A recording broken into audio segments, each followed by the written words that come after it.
Okay, well, a warm welcome to everyone on the second annual Medicines for Ireland Generic Day. My name is Declan Hegarty, and on behalf of Medicines for Ireland, I would like to state from the outset that this webinar is to conform with EU competition law. Sensitive information relating to prices, markets, output, sensitive commercial activities, and other confidential information should not be discussed before, during, or after this webinar. Now, without further ado, I would like to pass over to Melissa Fisher, Chair of Medicines for Ireland Generics Committee, to start this afternoon's proceeding. Thank you. Thank you, Declan. Good afternoon, and you're all very welcome to the second annual Medicines for Ireland Generic Medicines Day. This year, we're delighted to be joined by a number of industry leaders to look at the current position of generic medicines within the Irish healthcare system, the benefits of generic medicines in terms of increasing early access for patients to affordable treatments, and the work being done in Ireland and across Europe to increase the use of generic medicines. In addition to this, we'll be touching on the impact that major international issues, such as the COVID-19 pandemic, Brexit, and the war in Ukraine are having on generic medicine supply chains. Our speakers today are Gwen Worley, General Manager at IDVIA, David Keys, Director at McKesson Ireland, Kate O'Regan, Communications and Stakeholders Relations Senior Manager at Medicines for Europe, and Dennis O'Driscoll, Superintendent Pharmacist at Lloyd's Pharmacy. We're all very welcome, and we're delighted to be presenting a recorded message from the Minister of State at the Department of Health, Minister Frank Feehan, and we thank him for his contribution. I will now hand you over to our Chairperson for Medicines for Ireland, Patrick O'Brien, for his opening statement. Hello everybody, and welcome to the second annual Generics Medicines Day. Firstly, I would just like to thank you all for attending this event. I'm delighted to see that we had record numbers attending and registering for the event this year. I hope you're looking forward to the informative presentations and interesting dialogue from our speakers today. And as Melissa mentioned previously, we will be joined by some fantastic panelists who will be giving us their thoughts on how we achieve greater use of generic medicines in Ireland, and how this will help patients to access high quality treatments at considerably lower costs. So in case you're not fully familiar with our work, Medicines for Ireland, or MFI, is an Irish pharmaceutical trade association and the supplier of the majority of medicines in Ireland to the HSE and patients directly. Medicines for Ireland was established this week 5 years ago. Since its foundation, we have been promoting the benefits of the increased use of generic and biosimilar medicines in Ireland, and the organisation's core objective is to improve the way Ireland procures and supplies medicines in order to expand patient access to affordable, life-saving and life-enhancing treatments. Our membership will supply over 60 million packs of medicines to Irish patients this year. That is approximately 2 packs of medicines every second, 24/7, 365 days a year, and that's just within Ireland. So you will hear later this afternoon the important role that generics have played in driving savings and ultimately improving patient access to medicines. This has been a real success story for Irish patients. Our membership are excited about continuing these successes into the future. Every time a generic medicine is dispensed, it represents that a cost saving to the state has occurred. And yes, opportunities exist for our membership to supply even more medicines to Irish patients. These savings fuel the ability of the state to pay for emerging medicines and treatments. Like every industry, we are presently trading in a very challenging economic environment. Brexit, COVID, and the ongoing war in Ukraine with their associated unprecedented inflationary pressures have impacted our industries negatively. The cost of supplying medicines to patients has increased in a manner that has not been experienced before. Ireland is a small market. Unfortunately, Smaller markets will always be disproportionately affected by global inflationary pressures. Ireland, on the other hand, is well serviced by generic manufacturers. Many of the world's largest generic companies have a presence in Ireland. This has contributed enormously to the successes that you will hear about later this afternoon. But because we operate in a market where the supply price of our product is regulated to a fixed reimbursement price, the current reimbursement model does not provide flexibility to accommodate these rising manufacturing and distribution costs we are all experiencing. Notwithstanding this, you will hear later how, together with our distribution partners, we have demonstrated great agility in meeting and surmounting the challenges before us. In 2022, our membership acknowledged the important role we must play to ensure that we can supply medicines to Irish patients.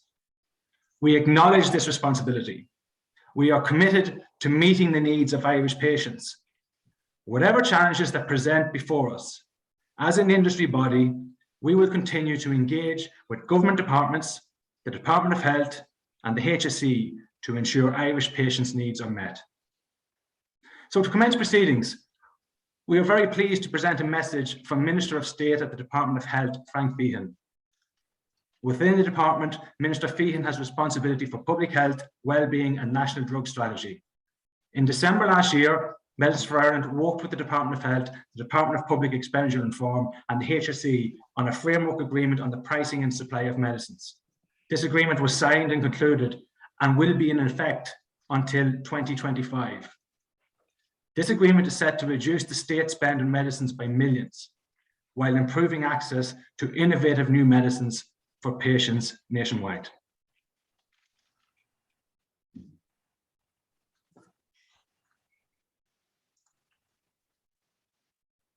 Good morning, everyone. I am sorry that I cannot be with you in person today, but I am delighted to have the opportunity to say a few words to mark the second Medicines for Ireland Generic Medicines Day. Since I was appointed Minister of State at the Department of Health, with responsibility for public health, well-being and the National Drug Strategy, my focus has centred on the abuse of substances and trying to create the environment for users to turn their back on that lifestyle and to lead more fulfilling lives. That focus has made me appreciate the value and importance of sustainable, equitable and affordable access to medicines for all sectors of society. Have you joined the generic meeting?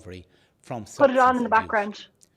I don't need to remind you that the MFI Health generic Service meeting. continues to deal with I'll send you a link. Okay? unprecedented Just put challenges it on the background as for me, we will you? try to return services to some sort of normality. One of those challenges is the level of resources required to fund the cost of medicines, both new medicines and those already available under the various community schemes. The Medicines Bill has increased from under €500 million in 1998 to over €2 billion today, representing one of the largest areas of expenditure across the health service. And this is expected to continue to grow in the years ahead. Access to innovative, cost-effective drugs for patients is a core objective of the state. However, the challenge is delivering on this objective in an affordable and sustainable way. I appreciate that innovation can be costly and these medicines sometimes come with very high asking prices. However, we need to achieve the greatest possible value for money within constrained budgets. That is where you and your members come in, and we welcome our industry's pipeline of generic and biosimilar medicines and the opportunities that this affords the state in ensuring citizens access to the medicines they need. Over the last number of years, the state has looked to generic and biosimilar manufacturers to increasingly create the headroom to fund new innovative drugs. In that respect, I want to particularly acknowledge the recently concluded 4-year framework agreement on the supply and pricing of non-originator generic, biosimilar and hybrid medicines, which has the potential to significantly reduce the state's annual medicines bill. That agreement has allowed the state to achieve greater value for money without compromising continuity and security of supply for patients. And I want to thank you for your constructive engagement leading up to that agreement. And my department and the HSE look forward to working with you on implementation of the agreement over the next number of years. We are making great headway increasing the usage of generic and biosimilar medicines, but of course we can always do more. Apart from mandatory interchangeability and substitution of generic products, we also have a very successful best value biologics initiative and gain share arrangement, which are tackling the issues at source, and would welcome any proposals you and your members may have to build further on these successes. Finally, I'd like to thank Pádraig O'Brien and Melissa Fisher for their invitation to address you all. I hope you have all an enjoyable and constructive day. Thank you. And again, our thanks to Minister Fian for being willing to make his contribution, albeit virtually. We now move to the first part of our discussions today, and I'm joined for this first part by Gwen Morley and David Keys. We'll be looking at data that was recently commissioned by MFI and compiled by IQVIA, which provides comprehensive and up-to-date information on the generic medicines market in Ireland. Can I please introduce you to Gwen Morley, who's no stranger to the pharmaceutical industry in Ireland. She's currently the General Manager of IQVIA in Ireland, former Director of the Mater Private Hospital, and former Managing Director at Uniphar Retail Services Division. She previously worked for the United Drug Group, where she was a member of the senior executive team. Gwen held management positions within the Crowley retail pharmacy chain and held a multifunctional role within the medical department of Zeneca Pharma Ireland. Gwen, you're very welcome, and I now hand over to you. Okay. Thanks, Melissa, and thank you for your very kind invitation. I'm delighted to be here to present some of the data. I'll just share my screen. So, good afternoon, ladies and gentlemen. I just want to share some of the data on what we've been seeing over the last probably 10 years. And before I get into, the specifics around the generic data, I thought it would be interesting just to share with you some of the data that's more recent on the overall market. So this slide actually demonstrates the Q1, end of Q1 growth, both in value and volume across retail and hospital pharmacy. And you can see in most instances, we're in double-digit growth. But basically, when you look at what we're comparing it to on the previous period growth, we were obviously in quite serious lockdowns. This was before vaccinations and everything. So it's quite reassuring to see that the growth is returning to the pharmaceutical industry, because it's been quite a challenging time. But I think definitely the pandemic has demonstrated the agility of all stakeholders within the pharmaceutical industry, and also the innovation that has been demonstrated and created during this pandemic. And I guess some of our global forecasts, what we're predicting is, despite we've had peaks and troughs, we are expecting globally that there will be a compound annual growth rate of between 4 to 6% across the pharmaceutical industry over the next 3 years. So if we're looking more specifically at, where Ireland has come from, our spend patterns, if anyone looks at our GDP and our spend per GDP, we're always quite high, but also we've a lot of foreign direct investment. But I guess what we did as part of an exercise within IQVIA, and this data is going back to Q3 2019, but it's still very, very relevant.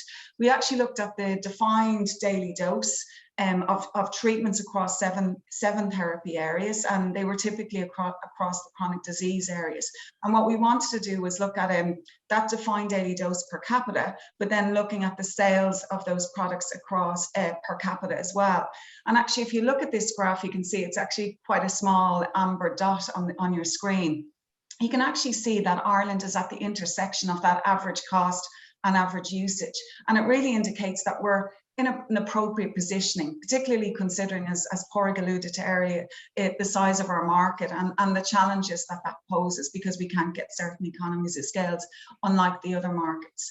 And then we also looked at IQVIA more recent data that focused more on, Q2 of 2021 data versus Q2 of 2020. And again, it was looking at these costs per treatment day across 7 therapy areas. And you can see them indicated at the bottom of the screen. And when you look at that data, you can actually see Ireland is one of the countries that actually price is decreasing. And that's as a result of all the various different agreements that we've had over the past number of years. And, you know, we're sitting at about 30 cent, reducing somewhat, probably to more 28 cent per treatment dose after the more recent agreement. But you can see that some of the other markets, like the UK, their prices are actually increasing. So, you know, we're very well positioned, as I said, based on the size of the Irish market. But if I take a step back and actually look at this data across the years from 2013 to 2021, you can see that Ireland, and I've highlighted there in red, it was quite an outlier. We were more up at 70 cent per treatment day when you compare to other market, and the only other market that was really equivalent back at 2012 to 2013 was Switzerland. But you could see, now I have to emphasize as well, this is based on list prices in Ireland. We don't include any net pricing, we don't have discounts or rebates included in this data. This is pure list price that we're quoting here. So it's actually very interesting, and you can see, you know, the significant impact of various agreements and legislation have had on the Irish market. And if we actually go back to 2009, and this was actually, you know, when we had the first financial crisis back in 2008, you can see that generic penetration was sitting at 32%. But over the last number of years, again, due to legislation and new agreements, you can see that that has practically doubled. And again, this is based on defined daily dose, not on units. But you can see now that generics are actually accounting for 58% of the defined daily dose in the Irish marketplace. So, you know, there's been very significant progress from that over the last number of years. And again, I've just taken this kind of bar chart to break down in each of the years, you know, the impact and how that growth has increased over the last number of years. But the key thing to emphasize here is we're probably reaching a plateau. I guess, you know, in the first number of years, particularly going back to 2012, and a number of years, we had very significant products or blockbusters that actually were genericized at that time. If we looked at the PPI market or the statin market, you know, there was significant products, you know, that we would have categorized as blockbusters. I guess as we look to the future, you know, they become fewer, particularly as we move into more specialty medicine as opposed to traditional medicine. But also just wants to emphasize, really one of the key drivers of this was actually government policy. And you can see, like, with the introduction of the Health Pricing and Supply of Medical Goods Act in 2013, you could really see that this acted as, you know, it was an excellent initiative to really support generic substitution and the reference pricing. And you can see how that has really driven, you know, that generic penetration and the volume growth based on the introduction of that policy. And, you know, as the Minister referred to in his recorded speech there, it really enables from, you know, taxpayers, but also from a payer's point of view, enables more patients to get access to affordable medicines, because we all are aware our population is growing and aging. And, you know, that at some stage, you know, the government couldn't keep funding all of these medicines whilst enabling access to maybe newer and more specialized medicines going forward. One other piece to identify, which was part of that legislation, was the whole introduction of interchangeability. Prior to that, pharmacists could not substitute medicines. They could only dispense what the healthcare professional had written on a prescription. This piece of legislation enables this interchangeability. And I think what is critical, which is being demonstrated from this slide, is that, you know, we've had significant volume growth, which again is demonstrating that more and more patients are getting access to medicines, particularly as we're growing older. There's a bit more self-awareness on self-care and everything like that. So there are a lot of, you know, chronic diseases in particular are being managed through medication. But when you look at the value, you can actually see that, you know, the market value is declining. So it's really leading in, you know, highlighting what the Minister of State there just said, was that it's enabling more and more patients to get access to these critical medicines, which protects our acute hospital care sector as well.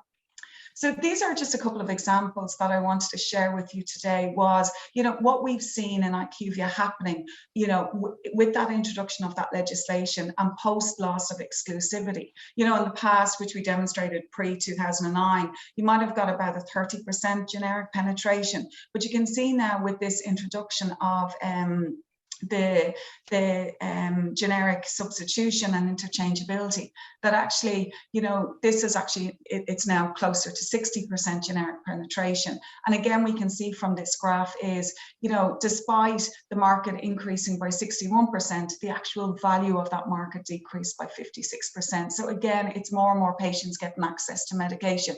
And this particular example is an example of a medicine that's within the cardiovascular sector of the market. So, from the chronic disease, this is a big area, and it's actually a big focus of this Launchicare policy as well. This example is actually a respiratory medicine. Now, again, all the examples I'm sharing with you is to do with small solid dose medicines. But again, you're seeing the same, situation repeating itself. As soon as the product comes off patent, the interchangeability is introduced, you can see that actually, the market, again, the volume had increased by 54%, but that the market value had decreased by 69%. So again, more patients getting access to more affordable medicines, which is key. It's key from an overall payer's point of view, but also from a patient and consumer point of view. This is one example of more of a high-tech medicine, but again, it's more in that solid dose area. And similar to what I've demonstrated to you on the previous slides is you can see again that, that the market increased by 58%. So more patients getting access to very expensive medicines, but the market value had decreased by 42%. So it's allowing, the payer to engage in more innovation, and whilst ensuring that our growing population, our aging population, is actually getting access to the treatments that they require. When we looked at the, obviously IQVIA look at everything from a therapy classes. So we actually, viewed our data based on ATC classes, and we looked at the top 10 ATC 3 classes. And when you looked at the, the volumes, not on the values, obviously, but the volumes, generic medicines accounted for 86% of the volume of 7 of those top 10 ATC classes. Now you might say, why is it not across all of the top 10? But in some instances, whether it's government policy or maybe some clinical considerations, this has had an impact on it. And the first one that I wanted to demonstrate with you is, this is an example of a product within the ATC class. It's the CO9A, it's the ACE inhibitor market, and the MMP introduced a policy in 2015 that Ramipril was the preferred medicine. Now, on this slide, you can see that was significant decline when for the originator, when the product first lost exclusivity. But then with the introduction of the MMP, the originators, and again, it was not just the originator of what the MMP was the preferred medicine, it was also with another originator within that market actually engaged in a brand equalization deal. And you can see that they actually managed to retain a 50% volume market share in that instance. So basically, again, although we're seeing that, there was competition happening within the market, whether it's originator or generics, that we were actually getting growth in the market volume, or more patients getting access to this treatment, but actually the value of the market again was declining. And the other area then that I wanted to identify was, just some of the clinical considerations that need to be taken in some of these ATC class areas. So if we look at one like the H03A there, the thyroid preparations, you can actually see that, sometimes the API might be difficult to source. There might be a narrow therapeutic index. There might actually be even the API has some complexity around the manufacturing. So sometimes, there's other considerations before you can get like significant generic penetration, but you may get for new patients coming on board that they could have access to these medicines. One class that I wanted to emphasize was the N03A therapy area, the anti-epileptics. And I guess what you've seen in this area, that maybe if a patient is stabilized on a medication, that they don't want, you know, the clinicians and also the patients don't want to have an episode. They're, you know, they're actually very well managed on a particular therapy or a particular product, and they don't want to change that treatment in case it initiates an episode. And obviously that has impacts on their quality of life, because then obviously they're detained from driving for 2 years after they've had an episode. So, but what we did was we wanted to see, was Ireland, you know, an outlier in this instance, similar to what I've shown you in previous slides. So again, reached out to look at the other European markets. And although you can see that Germany and France are demonstrating quite high penetration of generics, they're in around the 30% there, you can see over the last 5 years there hasn't been significant growth or significant increase in that penetration. So although we might see that Ireland's penetration might be quite low, it's no different to what we're seeing in other markets. So it really is linked back to the therapy area, and if that substitution can be engaged with. But I guess one thing that it could be for new patients, they could be started on a different medication or a different brand. I guess Pádraig and Melissa both refer to, you know, supply chain, COVID, the pandemic, agility. One thing that I think really came to the forefront during the pandemic was, you know, just the whole supply chain. It became like an invisible pillar of medical innovation. You know, prior to COVID, there was very limited visibility of what the supply chain was doing. I have spoken before about this, but I also think Brexit really prepared Ireland for the pandemic. I think we had our supply chains quite slick at this stage. You know, we probably had additional stock on hand because it was expected Brexit would happen earlier. So I think we were in a very good position when COVID happened from a supply chain perspective. But I think definitely, you know, from manufacturing to ensuring with supplies to the wholesalers, you know, being able to meet the demand, it really was the invisible pillar. But they definitely, you know, a lot more to the forefront during the pandemic. And I think from a strategic point of view, I think, you know, a lot of the stakeholders within the healthcare industry recognize the value of them. And similarly, like pharmacists as well, you know, that they were actually the, you know, healthcare professional that a lot of patients had access to, because obviously others, the GPs and acute hospitals were dealing more with the COVID sick patients at that time. But if we actually go back, you know, to kind of that Q1, Q2 of 2020, when you look at the market demand, the profile during that COVID-19 pandemic, you know, it's really, really significant. It was both, you know, consumers and patients, because we saw a similar thing in OTC. But for that week 10, week 11, particularly when Leo was announcing the lockdown, and that there was panic in the marketplace. And when you look at that peak, you know, on how the prescription market reacted, you can see that from a generic perspective, you know, there was a plus 48% demand of products at that time, which was very, very significant. And yet we managed to, you know, to continue to provide patients with the much needed medicine. On the innovative side, the originators, they had a plus 33%. So again, I think Ireland really managed their supply chain very, very well during that time, and has certainly demonstrated resilience during the pandemic. And just what we had seen, so this is really looking at patient data. This is taken from our retail pharmacy panel. And when we looked at the chronic disease areas, diabetes, respiratory, cardiovascular, there was panic with a lot of patients at that time, and they went out, they were actively, we've used the definition here of active and passive. Passive tends to be when patients don't renew their prescription on time, which we would view as a period between 24 or 36 days from their previous prescription. And you can see that there was that jump of 5-6% of when more patients went out to collect their prescriptions. And I know in some instance there was, you know, a dictate kind of given, please don't panic, only get a monthly prescription. A lot of patients did get 2 or 3 months prescription because that uncertainty or not knowing was going to happen. There was quite a lot of concern. But certainly from that perspective, I think everybody, you know, involved in this conversation today should be very proud, you know, of the agility and the resilience that was demonstrated at that time, and ensuring Irish patients got the treatment that they required.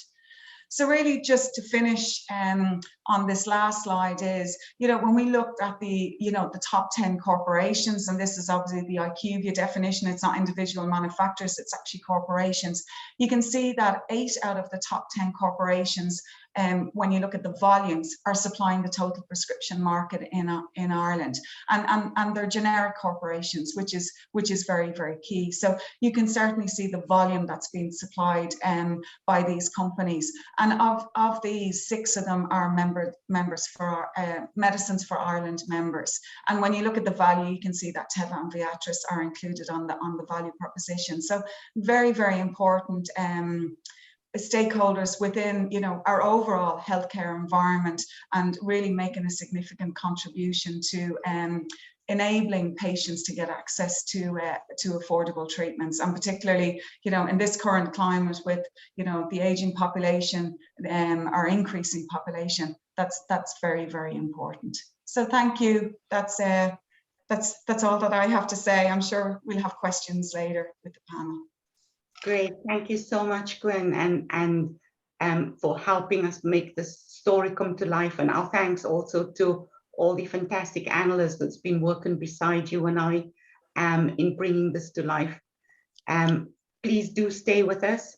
Yourself, myself, and David will speak a little bit more, but I think now we'll just turn focus to David Keys for a few moments. David has been involved in the pharmaceutical market for over 30 years.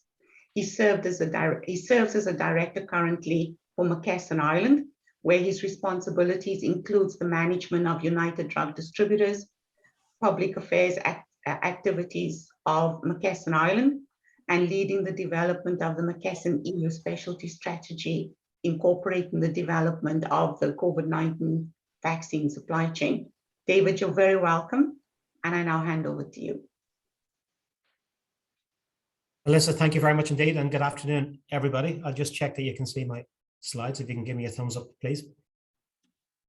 Yes, we can. Great. Okay. So guys, yeah, good afternoon. Delighted to join you today. And I think just following on from Gwen's presentation, where we've seen an excellent overview of the development of the market, the ongoing volume growth within the market, and then within that, the really strong generic penetration. From my perspective, what I'd like to do is to talk to you about how those products get to market. What does the structure of the supply chain look like? How do patients get medicines?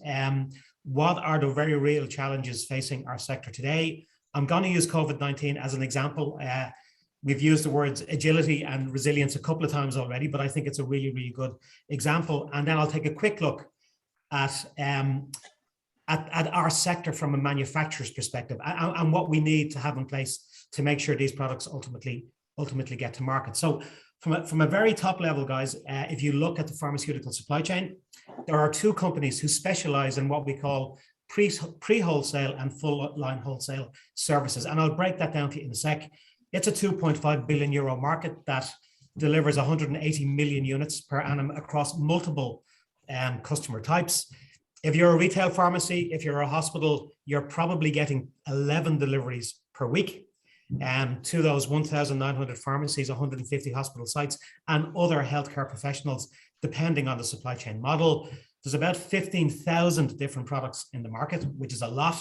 And between us, both companies, United Drug is part of McKesson, and Uniphar, we carry about 90% of all prescription meds. And as you know, about 58% of that 90%, are generic medicines. And one really key point, if you look at the Irish model today, the highest standards of quality and regulatory processes are in place, which is really, really important in the delivery of a safe and secure supply chain. So if you look at the market today, for the most part, manufacturers, some go direct, but for the most part, a manufacturer will use a distributor or a pre-wholesaler. Okay, and the importance of this level in the market is that the pre-wholesaler is going to hold on average 2 to 3 months stock on behalf of the manufacturer. Okay, some products you'll have some more, some products you have less. It depends on the lead time, it depends on the minimum order quantity, and each product has its own unique characteristics. So you're talking about 2 to 3 months stock at a pre-wholesale level. And to give you an indication of the scale of just one of those businesses, our business, United Drug Distributors, you're talking about one facility that has 23,000 ambient pallet spaces, 1,000 plus what we call cold room, which is 2 to 8 degrees, We've got a -20 environment. We've got a -70 environment for all these ultra low temperature vaccines. And we've got a controlled drug environment. So you're talking about very large scale facilities with a huge amount, again, of quality and operational processes to the very high standard. And what the pre-wholesaler does for the most part is it feeds the full line wholesale sector. So again, looking at this chart, you've got Uniphar Wholesale, you've got United Drug Wholesale, you've got 6 branches between both of those organizations. Those facilities are holding 15,000 products. They hold on average 2 weeks.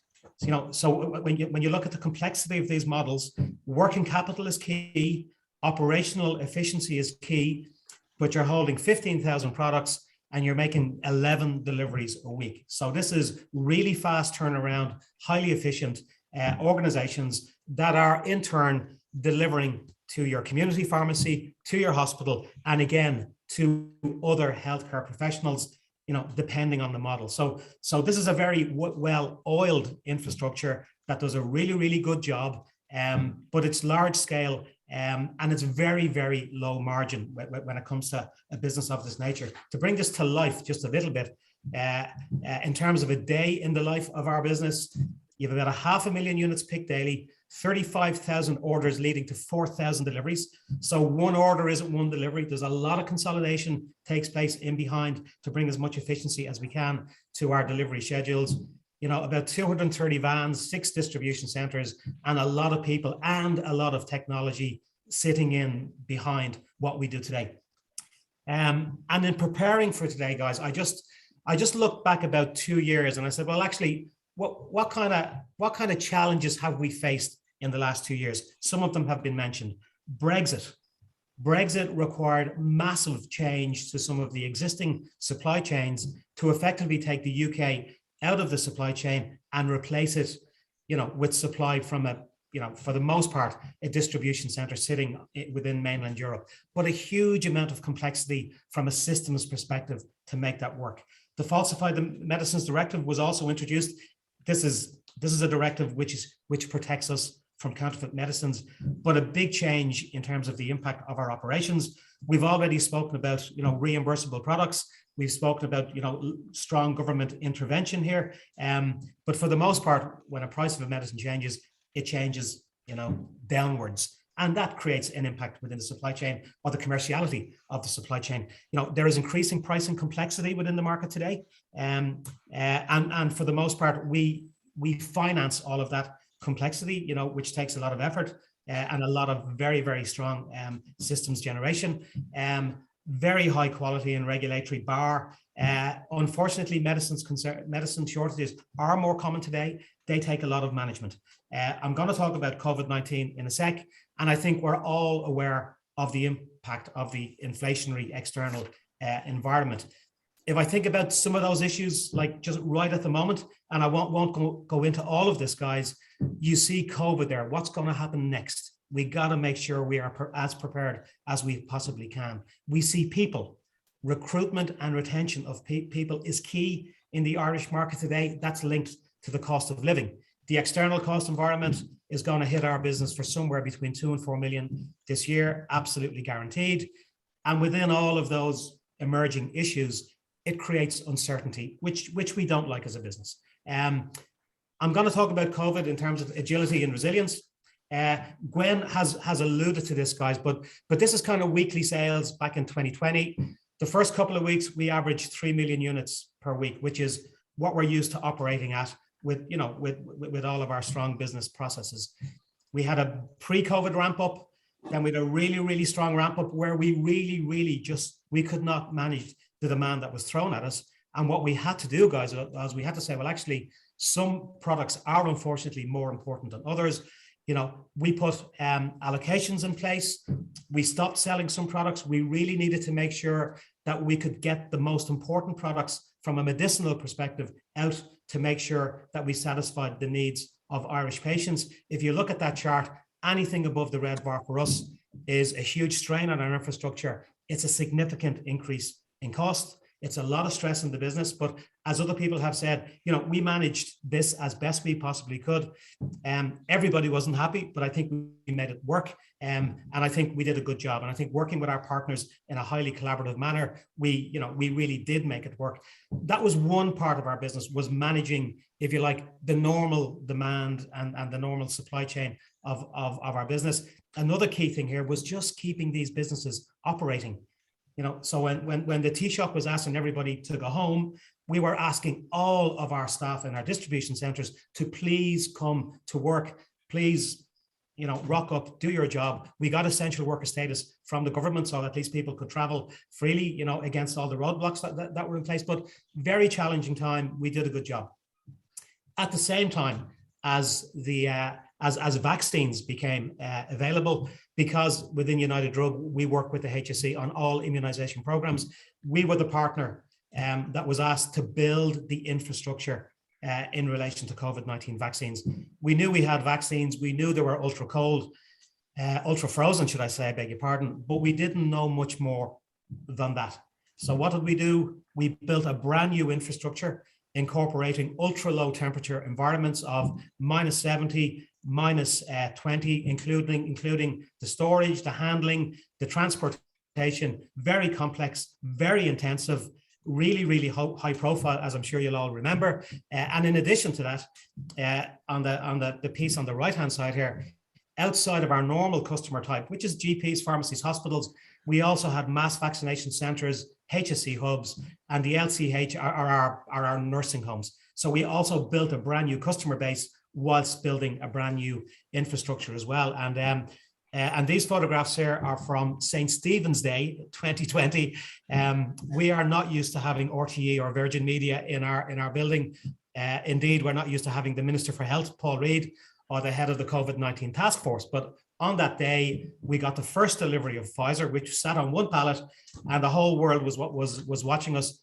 We got it put away and we got it out the next day. And I think, you know, that COVID story just gives you one example of the ability to switch things on in a short space of time, work with partners, and also make it happen.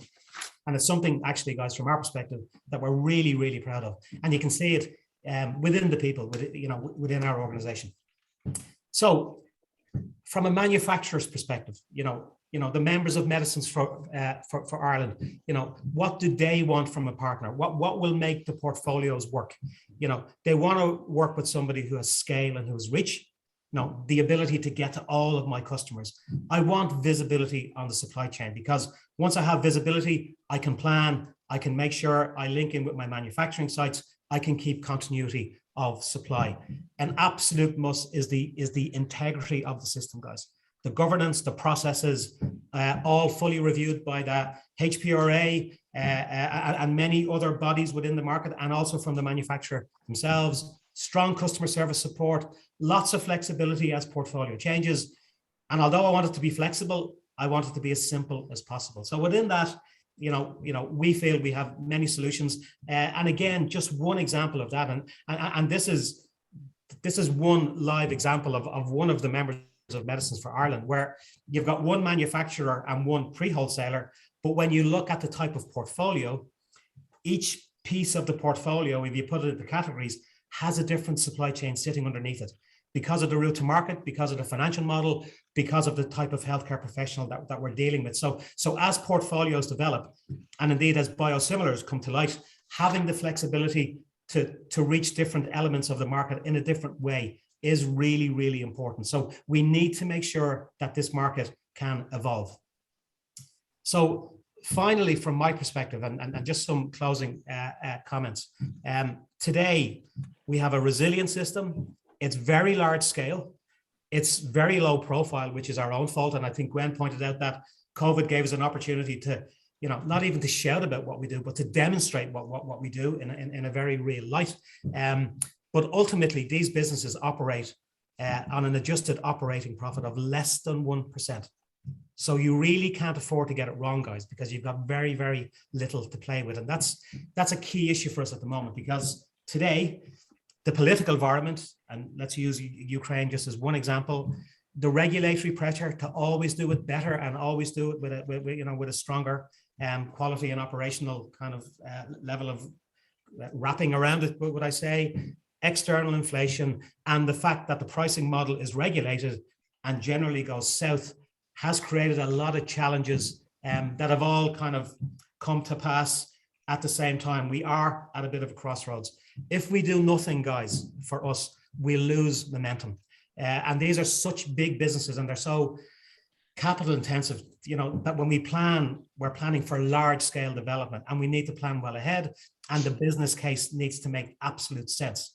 So just in terms of some closing remarks, there's two players largely responsible for the supply of meds to Irish patients. There's a lot of pressure out there, pricing pressure, volume pressure, and the external environment. So for us to kind of take our businesses to the next level, we need strong stakeholder engagement, lots of collaboration, and commercial certainty that can protect the overall integrity of the pharma supply chain. So guys, that's my contribution. I would also add, because of time, I didn't mention sustainability. I didn't mention diversity and inclusion. They are very important elements of our overall business strategy as well. So thank you for your time. I hope you found it interesting, and look forward to speaking to you guys a little bit later on. David, thank you so much. And thank you also for giving our audience a flavor of the behaviors that we hold ourselves accountable for in our industry, and the pride, passion, and the accountability that you speak about. And I think that runs through our industry and something we should all feel very proud of. And thank you for giving a flavor of that. So maybe we'll give you your voice box a few moments to recover, and we'll pose our first question maybe to Gwen. Gwen, the insights harvested by IQVIA from the Commission data set is for us underscoring what the industry have been feeling and been concerned about for a number of years now, insofar as continuity and stable supply amidst crisis after crisis. And I couldn't have articulated it better than the slide that David's just put up there a moment ago. Now that we see the story told in quantifiable data, and given your experience in the wider industry, what are your views on the challenges that the pharmaceutical industry face going forward? Thanks, Melissa. Yeah, it's quite a topical question, to be honest. And I guess we often look at the trends every year to see what the impacts, but if I was taking it both from an external environment, but also internal for stakeholders. So if we address the external piece first, is the budget constraints. Like I think from a payer medicine budget constraint has to be high on the agenda. Within IQVIA, when we talk about the pandemic, we don't just talk about one crisis, we actually talk about three. You know, obviously COVID as the first, the second is the backlog of the non-COVID patients, but the third is the economic or financial crisis that is we're in the middle of it, but is following as a result of that. So that's obviously having an impact. And I think if we go back to the one that I mentioned, you know, the financial crisis we had in 2008, we did have, you know, a lot of the savings coming from the genericization of the small molecules coming through. We don't have that going forward because it's more in specialty and high-tech manufacturing products. So they take a lot longer for that genericization or that to follow through, and there's not as many. But the one thing that we did see with the pandemic, it kind of forced the pharmaceutical industry to engage in innovation, but it also forced healthcare and governments to engage in, you know, more of a digitalization of the healthcare systems due to, you know, remote engagement, whether it was with patients or healthcare professionals. So I think we're going to see more budgets, more government budgets being put into the digitalization of the healthcare system going forward. I think we're seeing an element of that coming through HSE digital innovation, but also what they're trying to achieve on the integrated care models that they're proposing going forward. So I definitely think we're going to see that, you know, move to the left, keeping people more in the community and using telehealth and digital apps and all those type of things to digitalize the system going forward. So definitely I see that as a challenge on the external side of it. But if you look internally, I think it's following on from David's point there, sustainability. So One is the talent, the people, which were the two things, that people and sustainability. So we would say that it's people and planet, not profit. That's a big focus now for a lot of companies. Retaining talent. There's a lot of competition out there for talent within the industry, and that is going to be a big issue going forward. And then the whole ESG framework or agenda that all stakeholders within the healthcare environment are demanding, whether it's an investor to, you know, the patient. Everybody is demanding more of a sustainable approach to all businesses, and obviously that has a cost implication too. So they would be my views there on that, Melissa. Thank you. Great comments. Thank you, Gwen. David, if we move to you next. Policy changes has achieved its goal and enabled more patients to access more medicines at affordable prices, and we've seen the evidence of that earlier on in Gwen's presentation, and certainly also to some extent in yours. Something that we all take great pride in, and also you've spoken about it moments ago, this sense of responsibility that we all have and we all live up to every day when we show up for work, in terms of quality patient care and it being at the core of our businesses and our very firm commitment across stakeholders in this industry. Given the challenges that we've just discussed, I agree with you. We are at crossroads, turn of the tide, whatever phrase we choose to use to describe this. Would you give us your views of what does the decisions look like when you're standing at those crossroads, and what does it look like for the industry and our future going forward? Yeah, thanks, Melissa. It's a great question. I'll try to be brief because, you know, I think what we have today has served and continues to serve us really, really well. And we've mentioned the volume growth, government intervention. You know, I think there is a sweet spot where you see all that value coming back, but there's volume growth. And for us, downward pricing pressure. You know, I guess just about now, we are now kind of reaching a point where we see very real and very high impact challenges resulting from all the issues that we spoke about. That won't be served by today's commercial model. There's absolutely no doubt.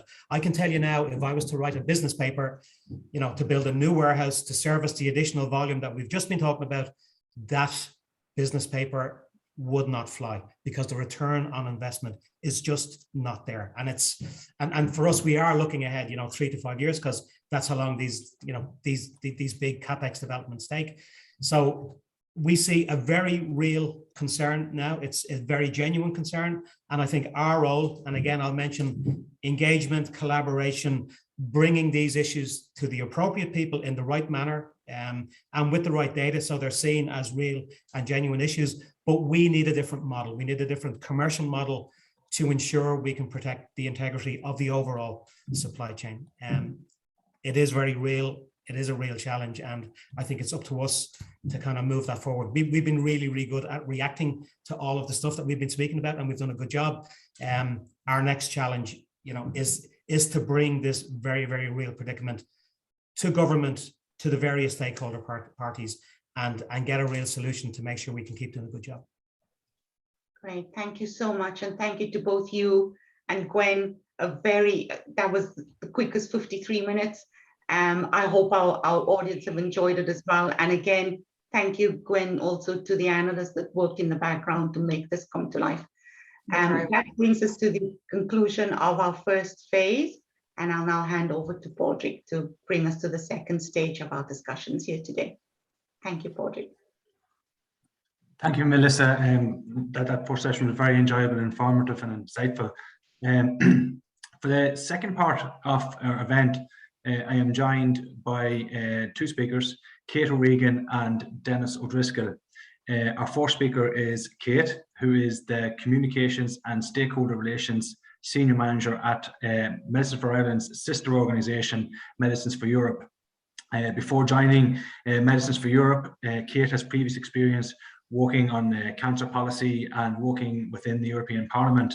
Kate will be providing insights from Medicines for Europe perspective, again on generic usage, looking at Ireland's current position in a European context, and how we can take positive example from other countries. So welcome, Kate.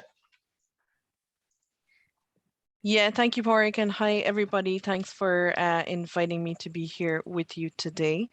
I'm just going to share some slides, and while I'm doing that, maybe I can start by saying a few words about Medicines for Europe. So we are indeed Medicines for Ireland's sister organisation, based here in Brussels. The weather actually in Brussels is very nice here today, so I hope it's the same for you also in Dublin.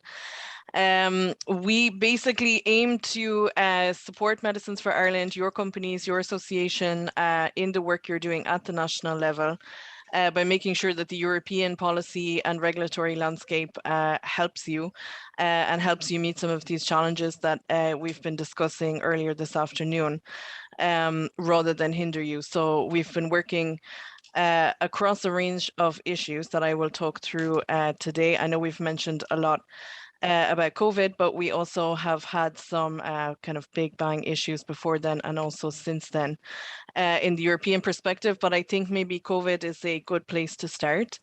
So when preparing this discussion, I was thinking about a very joyous time before COVID, what we always used to refer to as the precedented times in the last few years.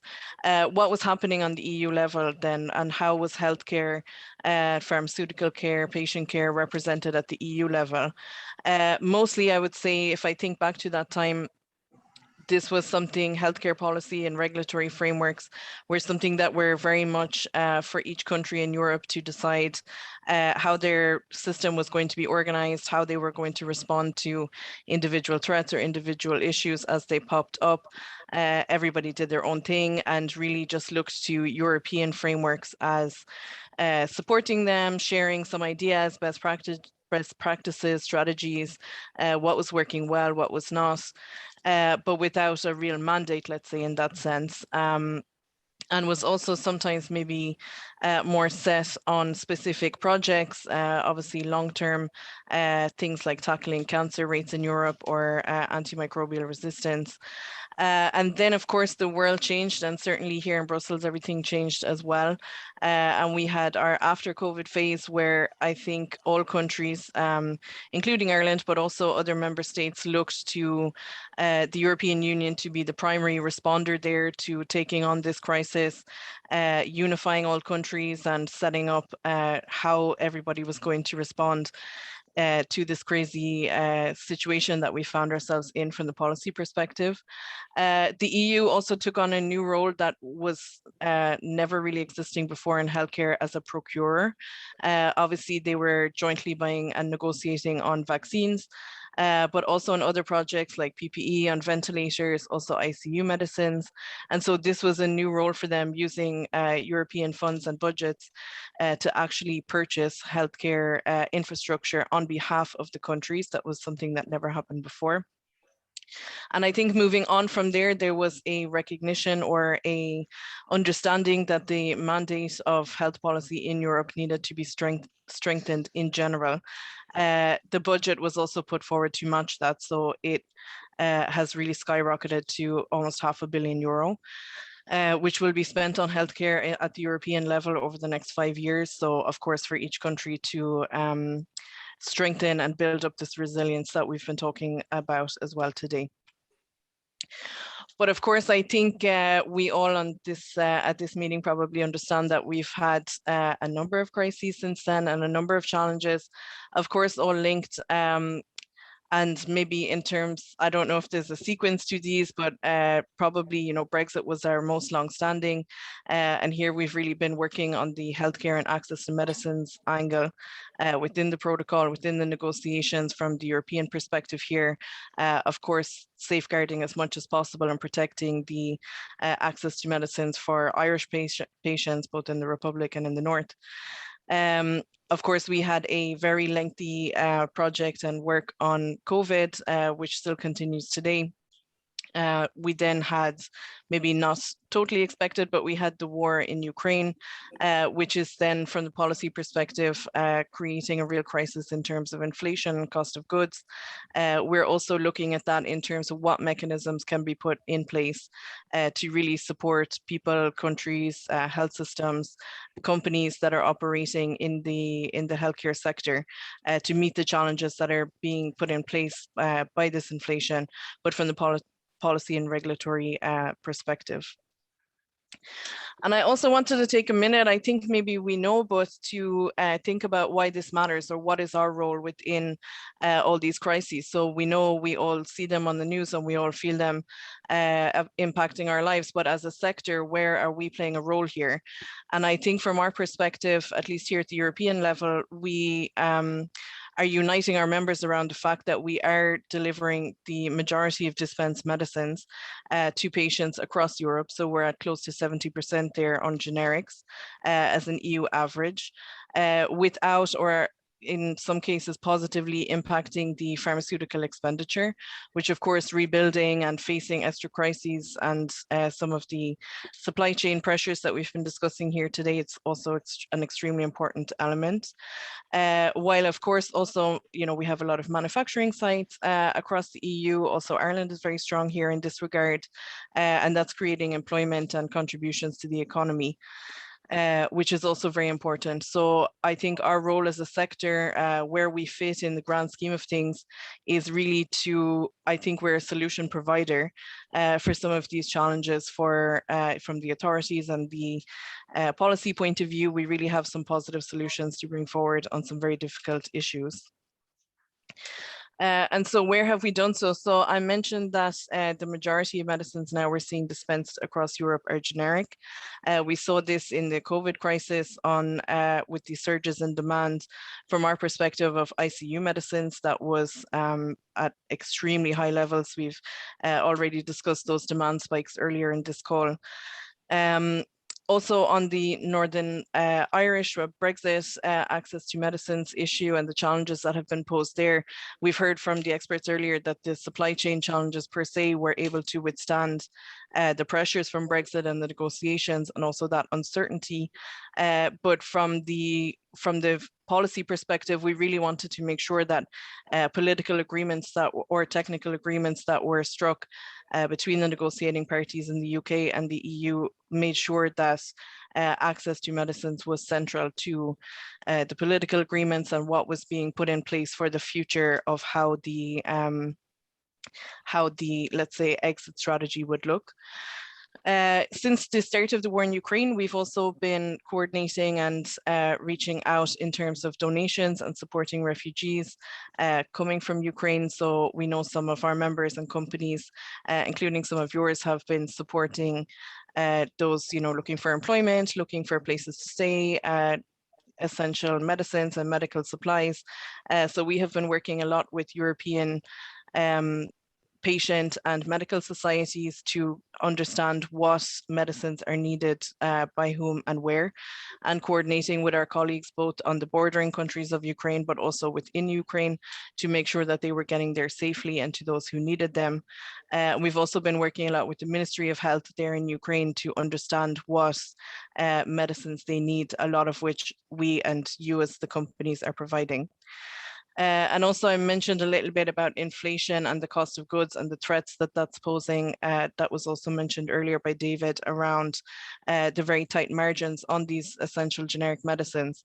And so where we see that the inflation is outpacing the margins, that's something that we're extremely concerned about and trying to take action on as well. One thing I also wanted to mention in terms of our policy work was looking a little bit beyond COVID. So I think we've discussed a lot the impact of COVID, but we also here at Medicines for Europe have been looking at a little bit what comes next and have been extremely concerned also by the, let's say, lack of care or the delays to care reported by patients and people on non-communicable diseases, so those like cancer, diabetes, cardiovascular disease, in some cases, you know, very time sensitive, very serious conditions. And so we see either delays or very severe backlog in access to care and diagnosis. which has led to, progression in disease and more burdensome disease, let's say, for people. So here we've been working also on a series of recommendations to countries to help get people back on track and get their health systems back on track after the emergency phase of the pandemic. So here are recommendations centered around making best use of the resources that were available. So off-patent medicines that could provide access to care for more people that very badly needed it in this situation. But also around investing in the health infrastructure as a whole. I think this was something that became very apparent also in the acute phase of the pandemic, that maybe the ICU capacity was not built to as well as it could be, or as efficiently as it could be, and also challenges around the workforce and where doctors and nurses were going to be able to continue to deliver. So this is also recommendations that we would like to see countries, including Ireland, take on for the future. Maybe just a few more details then on the point on inflation, because we've also been discussing this in the meeting today. I think is a big issue that's affecting us all, probably as individuals, but also as a sector. We've also been engaged with both the European institutions here, but also the individual countries to take some policy action that can really help our manufacturers and those making the essential generic medicines that patients are relying on to respond a bit to this inflation and not just leave things as they are. So here we're looking at making sure that the sector is safeguarded in all emergency plans. So where it could be foreseen that there would be energy rations, for example, in the future, we want to make sure that our manufacturing sites across Europe would not be cut off. Of course, to prepare for any supply or availability challenges that may come, but also importantly to look at pricing policies and procurement, and to make sure that we don't have this drastic disconnect between the rate of inflation and the margin on essential medicines. And of course, more long-term broadly to let's say make the regulatory system less complex, more digitalized, more connected, and actually responding and flexible for the sector that we need, as opposed to being rigid and burdensome as it is now. And also, of course, long-term to support manufacturing in Europe. Again, that can be done by giving access to European funds to set up manufacturing plants of essential medicines. This is part of our ongoing advocacy here at the EU level. I also wanted to take a moment to think what is coming ahead. So we understand we've been through some very serious crises, and we've all been following them in various capacities, but where are we going from here, and what is the direction of travel? So we know that as an outcome of the, or I've mentioned that as an outcome of the pandemic, that the EU has had a strengthened mandate on, I would say actually an broad crisis response, but particularly within the area of healthcare and pharmaceuticals. So the EU will look to revise its full package, its legislative package on pharmaceuticals specifically in the next couple of years. So starting probably at the end of this year. And here I've put on the screen some areas of particular focus that they would like to address.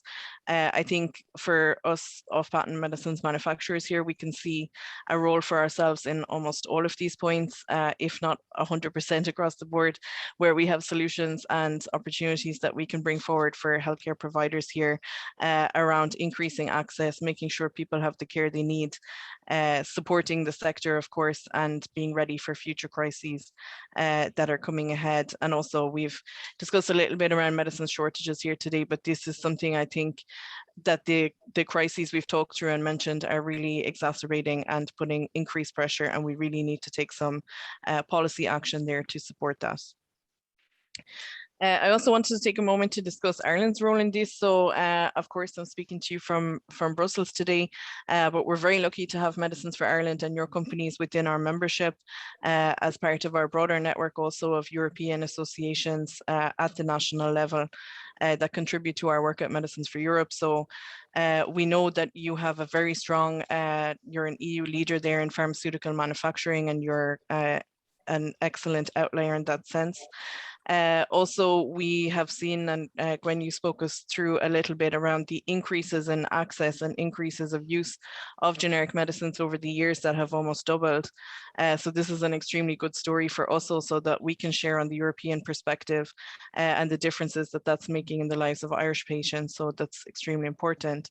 And as I mentioned as well, looking forward, I think the revision of the European package around pharmaceuticals, of course, we will need you and your support, as well as your colleagues from the government and authorities and your stakeholder groups, to really put together a legislative package there that will prioritise the patient and the access to the care that they need.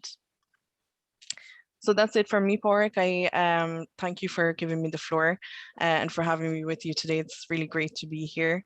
And if you have any questions or you're unfamiliar or you'd like to know more about Medicines for Europe's work, then please don't hesitate to contact me. Thank you. Thank you very much, Kate. It's brilliant to get visibility of the EU Vista, and it's really interesting and insightful to see how the Irish challenges that we have are replicated across Europe and I suppose the globe really. To my mind, it points to how Ireland is a part of just a wider European family, but it also points to the fact that we've got a globally interconnected nature of the industry, which brings with it obviously positives and indeed negatives that have to be managed acutely. So thanks, Kate, for the presentation. What we might do is we'll give you a rest and we'll move to our second speaker, and then we loop back around for kind of a combined Q&A session. And our second speaker is pharmacist Denis O'Driscoll. It's always brilliant to have a pharmacist contributing to these events, because we've got broad representation of manufacturers and distributors, and we're listening to policy and we're seeing real data, but it's pharmacists at the end of the day who provide that conduit where they engage between what we do and when patients actually receive their medicines in their various retail sectors. Denis, our speaker today, is Superintendent Pharmacist with Lloyds Pharmacy Ireland.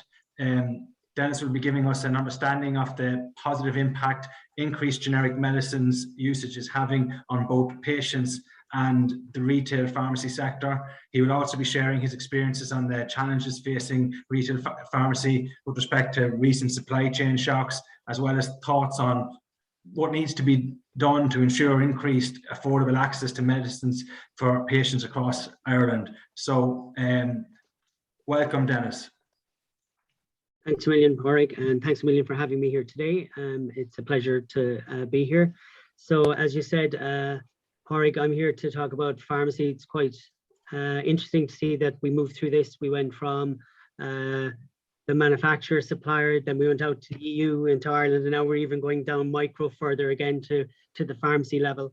So I myself, even though I'm superintendent, I also worked in a community pharmacy throughout the pandemic.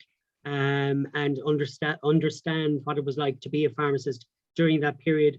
And I appreciate that I also saw the wholesale side of the house and the understanding of the significant impacts it had there as well. So it was a very interesting place to be at that time.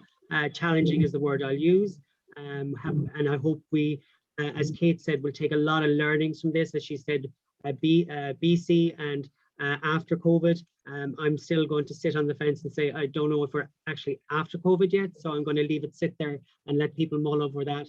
But I'm going to keep myself short and sweet and to the point today. And essentially, it was alluded to already by Gwen about in 2013, how the health pricing supply of medical goods when it came in, that it had a very positive impact. So that generic medicines at this moment in time in Ireland is about 60%. I'd like us to reach what Kate was talking about, 70% in Europe, obviously. We're always striving towards doing that. The perception from it was very interesting. A lot of studies were done around the time where both patients, pharmacists, and prescribers were very open to the idea of the use of generic medicines. Interestingly, there were also like a minority, less than 10%, who had opinions around the fact that maybe they weren't as good as the originator product. which is always interesting and a challenging piece for a pharmacist to try and get a patient to come across the line. And sometimes not even the patient, it's the prescriber themselves. The other thing, I guess, from my perspective as a pharmacist working in a community pharmacy, when this legislation came in, I know looking at my youthful features, you wouldn't think I was around then in 2013 doing this. But in 2013, when it came in first, it was quite challenging to try and explain to patients what it meant. You know, you had to move away from the, I'm going to use the word jargon, and that's not an insult to anyone in the pharma industry, but some of the information around, oh, it has the same bioavailability, you know, the same bio availability, has a similar profile of dissolution, that had to bring this language back to what the patient could understand and to explain to them what it was like. As time has moved on, what's more interesting is that you have a lot of patients who've become very generic, specific to the brand they like from the generic manufacturers, that even when you have issues with supply chain, which has been mentioned on a couple of occasions, and you try and give another brand of generic medicines, that there's a bit of a challenge to explain to patients that they're all essentially the same active ingredient, just made by a different company. But from, as a pharmacist, what it allowed us to do, and I guess it's a giant leap, and I know Gwen is one of my tribe, that it gave us like almost ancillary rights for prescribing, where it gave us empowerment to actually replace a medicine that was written on a script for interchangeability. I also think from that perspective, it certainly enhanced our role. And what it did do was that it allowed, it was very clear pathway for us to know that once the interchangeability came in, and it was written in legislation, it was very easy for us just to go out to the patient and say, this product is now interchangeable. The generic product is the following products that we have available. And if you want to keep with your branded product, there's a co-payment on it. And it's at this moment in time, money does talk. So you get a lot of patients who want to change over when they hear that there's a co-payment on any of these medicines. And I guess that for me was probably a huge piece that allowed us as pharmacists to do something that prior to this, you would have just dispensed what was on the script without even querying what was on the script. There's obviously a huge amount of advantages and risks to generic medicines. So first of all, obviously it has significant savings. By that significant savings, it creates opportunities for innovation in medicines, you know, that people start innovating for more, you know, towards the biologics, which is probably the fastest growing market that we have at the moment. It also allows for some development in areas that may have not been as developed previous. It allowed for, you know, maybe taking into account patient pill burden, with some companies going towards the route of combination products. It also, what it also did was allowed patients to have better outcomes because of their accessibility to medicines. And I think the other thing that we don't really acknowledge a lot of the time is it gave people choice, the patient themselves. So I guess there was a huge empowerment for the patient. And from my perspective, from where I came from in the HSE before coming across to Lloyd's Pharmacy, was that we would have based all our treatment services on a safer, better healthcare, where the patient was always central to making to the whole treatment. So it became that we were outside of the central part of the patient, but we all ensure that the patient in that journey was looked after and that they had a choice of what they wanted. From my perspective as a pharmacist, that there's always a risk of availability of products. So what I mean by that is that as you drive prices down, are we going to drive people from the market? From my perspective, from my previous role, one product that we had issues with wouldn't register to, wouldn't have an Irish product available, so it had to be imported as an EMP because the market size here wasn't big enough for it. So there's a huge piece that I think that needs to be considered around the availability of the product and the fact that are we going to bring the cost down so low? And I know David mentioned it, and Gwen mentioned it, how that driving costs down, all is well and good for the consumer, but ultimately are we going to lose products in the market that suddenly go over to ULM version and suddenly there's a different price, a price point placed on that. Sometimes, and there's no doubt, and it needs to be taken into account, a huge amount of confusion for patients, particularly if one brand is not available and they were used to one brand and suddenly you're having to talk to them about, oh, it's the same tablet made by a different manufactured might be slightly different color, different packaging. So sometimes adherence may be affected by that. Now, you would hope that as time has gone on, patients are more used to the whole idea of this substitution piece. So they tend to be much more aware of generic medicines. They often will ask for a generic medicine, is it available?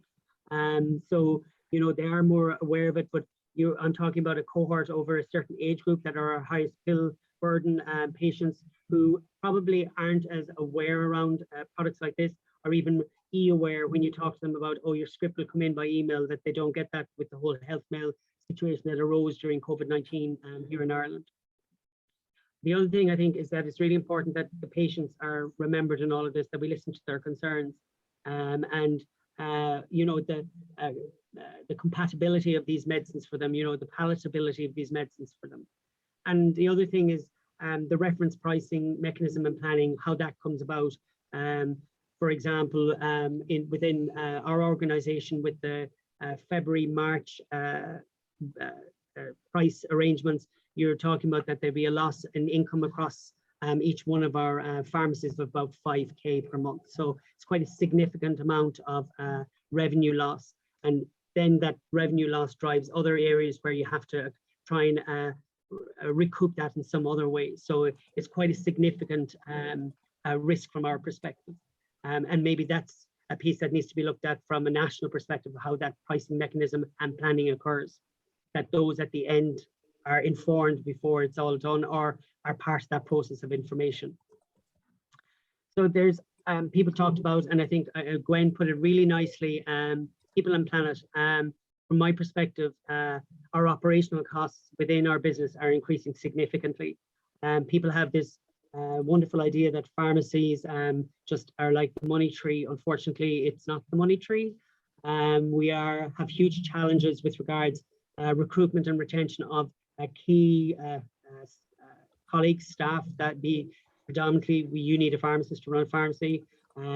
If you don't have a pharmacy, you have to go to the locum sector, and the locum sector is an extremely expensive way of running your business, which then impacts your business long term. By the fact that I can't get a locum in to cover, or even like a new product coming to the market for release staff to attend training becomes almost impossible to do. There's a huge administrative burden within the pharmacy. Everyone talks about how, as patients, people talk about, oh, health mail is so easy, it's been amazing, you know, I can go to the pharmacy, and they have this idea that I have asked the doctor for the script, so you'll make it up. In pharmacy, we don't make up the script until you rock through the door to say, I'm looking for my medicine now. So there's a huge administrative burden there where we're retaining a lot of information that we wouldn't have had before COVID. So for us, there's a huge amount of added work with that. And of course, inflation, and I think it's been mentioned right across each one of your presenters today, is going to be a significant challenge for us going ahead of going forward. And how can we offset it? Enhancing services. And this is maybe where some of the newer products coming to market, that training could be offered, i.e. that, let's say, an injectable that in the pharmacy we'd offer to administer that, so people don't actually have to attend their pharmacy, can come in to, don't have to attend their GP, they can attend their pharmacy, or don't have to attend the hospital, can be administered in the pharmacy. Again, that has its own challenge because of the resource issue that you need in order to carry out these. So the other thing is maybe we need to look more at medicine management, the whole piece around making sure that you have the right medicine at the right time for the right person, that the right medicine has been prescribed for you. So like we're doing proper reviews of medicines. And also the whole thing around, if we're doing these services, how this can be seen as a reimbursement piece, and that pharmacists throughout COVID, and maybe this is where I shouldn't say too much about how well we did, but we did an amazing job as a pharmacist and as a superintendent. I can only applaud all my colleagues in community pharmacy out there, that we carried on through pandemic. We operated a system that we looked after our patients continuously, and we ensured patients' care was held as much as possible. Interesting Kate's slide on how patients' health was adversely affected. Certainly, we would have seen that as community pharmacists out there, that patients' health would have been adversely affected because of the pandemic. But it's an area that I think that needs to be explored a little more. We've been utilized quite significantly, and I think that openness that's there now should be, you know, strike while the iron is hot while we can do it. And I guess future thinking, this is where I would say, you know, your biologics, your biosimilars, where we can move with that, clear pathway and how that can be done. At this moment in time, it's, I won't say complex, but it's quite a challenging way to get patients to move from their branded over to the biological similar. We've had some solid doses which have been relatively successful in moving people across on the high-tech hub. So from my perspective as a pharmacist, that whole piece is not as straightforward as it was for generic substitution. So there's a little bit of a challenge there. I know everyone goes, oh, there's been lots and lots of seminars for you, Dennis, to understand, but I think a process would be much better if it was inbuilt in the system for us to understand what way and what's expected of us, because most pharmacists are there to ensure that A, their patients get the best possible care, and B, that they get the best possible care with the least cost implications. The other thing is that I think from my perspective is that we need to have a stability of medicine supply and a stability that we can look after our patients. That and also I think from that perspective that and everyone talked about the downward pressure on costs, that if we keep reducing the costs of medicines down to virtually zero, there'll be a lot of medicines, in my opinion, that may not be available as readily to the marketplace because of our size and location. So I think there needs to be, and this would be back to Kate, that there needs to be much more a European piece in how we can make sure that if a medicine is registered in one country in Europe, that it's a pan-European piece that they have to supply to all countries in Europe. And the last piece, I guess, is from my perspective, is as a pharmacist to keep the patient central to all of this and ensure that the patient's voice is heard along the way with regards generic medicines and their substitution thereof. Thanks a million. Thanks for having me. Thanks very much, Dennis. Really enjoyed that presentation. It's brilliant to listen to your experiences and insights and the insights of pharmacies in the retail sector. It's clear that you understand the business pressures that manufacturers are under presently, while you also have your own business pressures in the retail sector. And key for me is that if something falls down at manufacturer or distributor level, it's pharmacists all across Ireland who are in the not so privileged position where they actually have to deliver a solution immediately in front of a patient.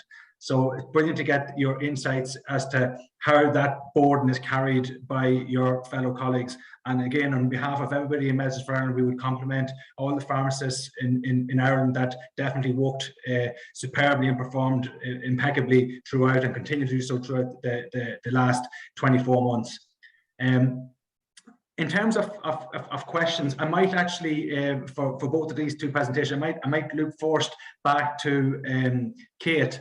And you mentioned in your presentation in terms of that there's a mandate to strengthen EU health policy. Who or what stakeholders will be active during the review of pharma legislation in a European context? Yeah, thanks, Padraig. So I think, I mean, for us, or we see here in Brussels that there's a wide range, I think, of concerned stakeholders that will be working on this file. Of course, we're here representing our sector is the generic and also the biosimilar and value-added medicine sector, but we partner a lot with pharmacy groups. So Dennis, I was happy to hear your perspective as well from the pharmacy point of view.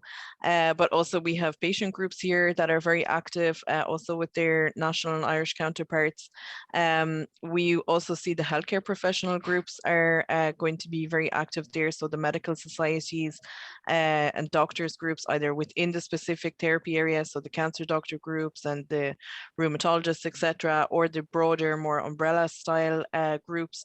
So I think we will be very busy here with a lot of our partners that will have a lot of perspectives and also learnings from what they have been through the various crises that we've talked through today, and all looking, I think, to get their recommendations and their perspectives included in what the future of the European activities, but also the legislation, is going to look like in the sector of health and pharmaceuticals. So I think what we've seen in the past few years is that it's not really, I think the EU is no longer as a whole, both in the healthcare sector, but also in others, it's not really business as usual anymore. And it's coming under a lot of pressure to be the unified voice of 27 different perspectives and 27 different leaders. So that's relevant in health, but also in the other sectors.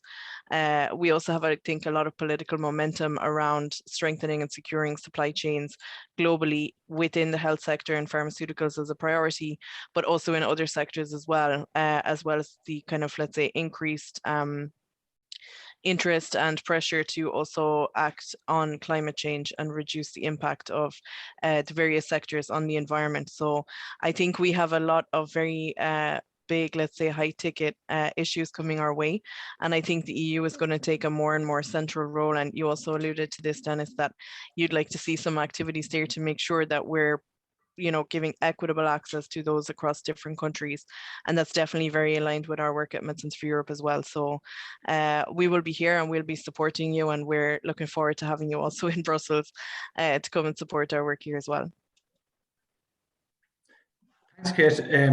And in your presentation, you also spoke about the potential for reforming medicine procurement and reducing complexity and the cost of regulatory compliance and supporting manufacturing, EU manufacturing investment. Like, how do you see the future of health policy at an EU level supporting those things and potential timelines for deliverables? Yeah, so I think for me, maybe it's very it's funny or strange that we talk about these topics now, because I've been in Brussels more than 10 years, and this is something that even 5 years ago we would never have discussed at this European perspective and the European response to procurement policies, or how this is organized within different countries or across the union as a whole. So already I think the fact that we have discussions and we have the recommendations on how this can be improved at EU level is already a massive leap forward from where we used to be operating in the past. Of course, very accelerated by all of the very severe issues that we've been talking about up until now. We have a lot of recommendations on how that can be done concretely. Most of those you can find also on the Medicines for Europe website. So we're looking really at having things like guidelines on procurement and how they can prioritize kind of multi-source access to essential medicines, prioritizing those and strengthening the supply chains, maybe of those that are more vulnerable. So we have detailed recommendations also on those. I would share them with you. And yeah, I think we will continue to see more action on those, and certainly as Medicines for Europe, that's what we will be striving for as well. Thank you very much, Kate, for that answer. Dennis, just moving to yourself, throughout the day we've heard about FMD, we've heard about medicine shortages, we've heard about recruitment challenges. I'm just going to ask you kind of a very subjective question. How are energy levels within staff in retail pharmacies presently? Okay, yeah, I would say below a quarter tank, at least, just to allude to the energy crisis as well. Yeah, I would say there's a lot of deflated and tired people out there, because of throughout the whole 22 months of dealing with all of this, that there was no let up. And Gwen gave a really interesting slide of when the peak, and I know that in United Drug, when that peak happened of the ordering and people wanting multiple supplies because nobody knew when we're going to reopen. That those days in pharmacy were just traumatic, to be very frank with you, telling people that they could only have a month because we got directives to say please only supply a month to certain groups. Since then, pharmacies become different to pre-pandemic, in my opinion. As a pharmacist, we're kind of very much the very first protocol for any healthcare need, that they don't even go to the doctor for repeat prescriptions. They'll come into the pharmacy and say, can you contact the doctor for us? So that's what I meant by extra administrative burden. We've suddenly become that as well, which was never within our role or remit to organize, that piece, that was always the doctor's area that they had to look after. That people will come in with a lot of minor ailments that would have normally gone to their GP, but they just I first of all find it really difficult to get maybe an appointment, find it difficult just to access the GP themselves just because they're unable to. And there's a definite, and we talk about poverty, energy poverty. There's definitely healthcare poverty out there where people can't afford to go to their GP to get a renewed prescription. And you might argue, that, oh, well, they should be entitled to get a doctor visit card or a medical card. They're just not within the scope of those things.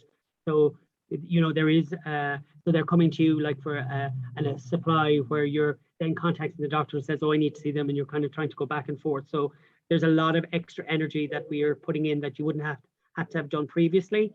And so from my perspective, I would say we're quite tired. I think that things have calmed significantly, particularly post the COVID vaccination piece. But what's happening now for us is within pharmacy, we're all thinking what July and August are going to bring with regards having people needing to take holidays, trying to find staff to cover those holidays. And then September is the start of vaccination season all over again. So it's like, it seems to be, there seems to be the light at the end of the tunnel isn't there yet, if that makes sense. Okay, thanks, Dennis. We can only hope that the light is on the way at some point in the not so distant future. Before I pass you back to Melissa for closing remarks, I just want to thank all the speakers and contributors, Gwen Morley, General Manager of IQVIA, David Keys, Director of McKesson Ireland, Kate O'Regan, Communications and Stakeholder Relations Senior Manager at Medicines for Europe, and lastly, Dennis O'Driscoll, Superintendent Pharmacist at Lloyd's Pharmacy. I really feel the objective of today was to share information and independent data about our industry, independent verifiable data about our industry, to listen to the insights and indeed challenges that exist for the various stakeholders, be it distributor challenges or challenges faced by the near 2,000 pharmacies in Ireland. And finally, to compare these to the EU context. And we've heard that from Kate. But at the same time, I think we also, it's an opportunity to applaud everybody in terms of the service levels, the role that generics have played over the last decade, because that has been the foundation for everything that we've spoke about today also. So again, on behalf of all the members of Medicines for Ireland, thank you very much, and I'll pass you back to Melissa. Thank you, Padraig. And it's such a, I think an important subject to close on, listening to the thought that Dennis is expressing at the end there about fatigue, and I think we can certainly see that across the industry. So let's hope also that when it does come time for holidays, that we do get the opportunity to also recoup and recover and come back and do the job that we all enjoyed doing so much. So in closing, let's take just a couple of moments to just reflect on all of the conversation and the sentiments that's been so brilliantly articulated today. As generic manufacturers in Ireland and indeed, as Kate mentioned, across Europe, we've come a long way, and we acknowledge the collaboration with the state and all channel partners that have helped us to achieve these milestones. We find ourselves looking at a very different landscape now and going forward. Are more innovations required, and how quickly must we make these innovations become a reality? Do we need to include, or who do we need to include in our collaborations and deliberations? And when we consider this consistent change we see in all the trends, including the economic trends, to what degree do we bring about change to ensure a better, a brighter, and a healthier future for patients on this island, for the state, but also for the stakeholders along our supply chain? These are the questions that our members at MFI continue to debate, and we hope that we will continue to have the energy, the resources, and also the right stakeholder engagement, as we've referred to throughout this event, to continue those debates and to aim to solve for these issues. We hope you enjoyed our discussions today. Thank you for joining us, and in particular our audience. I think that's the only group we haven't mentioned yet today. We hope you are reassured of our passion, our commitment to stay focused on finding better solutions. And we hope you and your families and your friends are well, and that you will join us on our next event soon. Thank you, and enjoy the rest of your evening.